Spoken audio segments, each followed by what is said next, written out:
अधिकतर लोग जो है पैसा बना नहीं पाते। कुछ लोग पैसा बना पाते हैं पर सेव नहीं कर पाते। कुछ लोग पैसा बना पाते हैं, सेव कर पाते हैं, पर इन्वेस्ट करके वेल्थ नहीं क्रिएट कर पाते।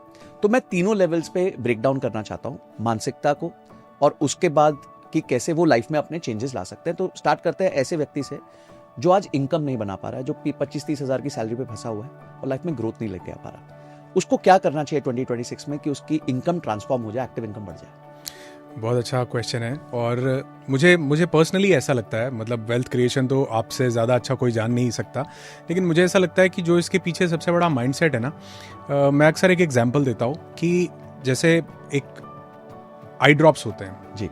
अब आई ड्रॉप्स अगर आप मार्केट में लेने के लिए जाओ तो आप देखोगे कि 50-60 रुपये, 70 रुपये, 100 रुपये, मान लीजिए 100 रुपये का आई ड्रॉप्स आपको कोई मिल जाता है। अगर हम उसकी मैन्युफैक्चरिंग कॉस्ट देखें तो वो 30 रुपये, 40 रुपये, 20 रुपये, उसके ऊपर एक्सपेंसेस और भी होंगे, मार्केटिंग, ये वो, मान लो वो 50 रुपीज़ का कॉस्ट करता है और 50 रुपीज़ का कॉस्ट करके वो 100 रुपीज़ का बिक जा रहा है। अगर मैं बात करूं एक स्टंट की जो हार्ट में डलता है, बहुत सी स्टडीज और बहुत से लोग ऐसा बताते हैं, वो एक स्प्रिंग टाइप की चीज होती है जो हमारी आर्टरीज को बेसिकली वाइडन कर देती है, एक्सपैंड कर देती है, थोड़ा ओपन कर देती है, ताकि जो ब्लड का फ्लो है वो प्रॉपरली हो सके। वो एक स्प्रिंग है, जैसा पेन में स्प्रिंग होता है। अगर उसकी कॉस्ट देखी जाए तो वो कहते हैं ऐसा कि मैन्युफैक्चरिंग के बेसिस पर अगर उसको देखा जाए तो वो 200, 300, 400, 500 रुपए का बनेगा। लेकिन वो सेल कितने का हो रहा है? 20,000, 50,000, 1 लाख तक के स्टंट्स डल रहे हैं। तो यानी एक चीज 50 रुपए की बनके 100 की बिक रही है, एक चीज 100 की बनके और 1 लाख रुपए तक की बिक रही है। फर्क कहां आता है कि दोनों में वैल्यू ज्यादा कौन प्रोवाइड कर रहा है। मतलब आई ड्रॉप्स हमारे लिए क्या, हमारे थोड़ा सा आंख का डस्ट कचरा निकालते हैं, लेकिन एक स्टंट हमारी लाइफ बचा रहा है। तो आप प्राइस जो है वो हमेशा वैल्यू को फॉलो करता है। ओके। कि आप किसको कितनी वैल्यू दे पा रहे हैं। ये कई लोग जैसे बोलते हैं ना कि मेरे पास बिजनेस शुरू करने के पैसे नहीं है, या मैं क्या कर पाऊंगा, या बहुत सारे मेंटल ब्लॉक्स होते हैं हमारे पास। तो ये इस बात पर डिपेंड नहीं करेगा कि आपकी मैन्युफैक्चरिंग कॉस्ट क्या है। यानी मैन्युफैक्चरिंग कॉस्ट से मेरा मतलब ये है कि आपके पास कितना फाइनेंशियल बैकअप है या आपके पास कितने अपॉर्चुनिटीज हैं। डिपेंड इस बात पे करेगा कि आप वैल्यू कितनी ऐड कर रहे हो। क्या आप अगर 50 रुपए के भी हो तो क्या आप 1 लाख रुपए की वैल्यू सामने वाले की लाइफ में ऐड कर सकते हो?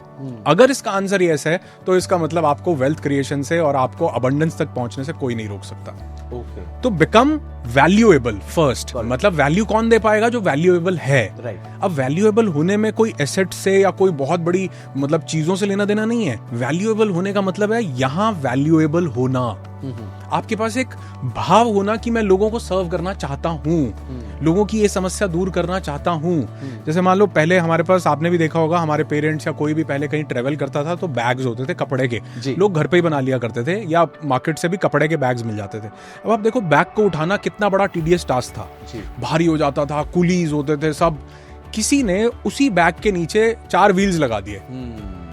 उसने कहा कि सामान तो सबका आ रहा है। मतलब ये इसलिए बोल रहा हूं कि कई लोग बोलते हैं ना मेरी इंडस्ट्री में तो बहुत काम ऑलरेडी हो चुका है, मैं क्या वैल्यू ऐड करूं, अलग से क्या करूं।